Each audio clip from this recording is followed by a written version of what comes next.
Un autobus, un train, une collision. 28 blessés. C'est toute une opération d'urgence qui se met en branle. C'est la simulation dans laquelle sont plongés les 215 étudiants des nombreux programmes de services d'urgence et de soins hospitaliers.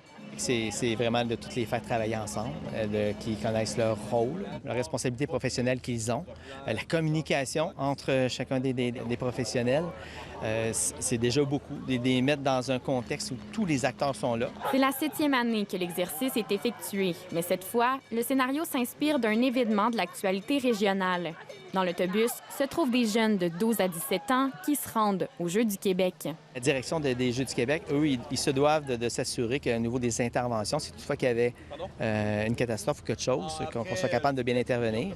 Tester nos mécanismes actuels et de s'assurer qu'ils sont adéquats et de les bonifier en prévision de tous les événements majeurs régionaux qu'on va vivre cette année. Chaque élément du scénario est coordonné. En tout, la simulation dure 4 heures. D'abord sur la scène de l'accident, puis à l'hôpital. On va avoir un décès cet après-midi d'un jeune homme de 15 ans. Il va y avoir l'annonce des médecins, parce qu'il y a des médecins qui sont là. On peut-tu lancer le code bleu, s'il vous plaît? Je veux montrer qu'on peut tout faire pour sauver une personne, mais son état ne le permettait pas. Ça, c'est pour le corps médical et toutes les infirmières inhalothérapeutes qui sont présentes. Tout comme dans l'intervention auprès des familles. Peu importe le rôle de chacun, ce plongeon au cœur de la simulation a permis aux étudiants de valider leur passion pour le métier. Ça nous donne encore plus le goût d'être sur le terrain puis de commencer notre carrière. Fait que, on en veut plus. Ouais.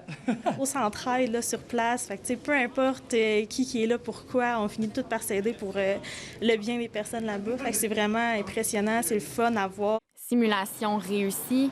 L'heure est donc au bilan pour les étudiants et leurs instructeurs.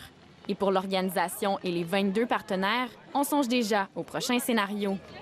Ici Cassandra Lebel, Radio-Canada, Shawinigan.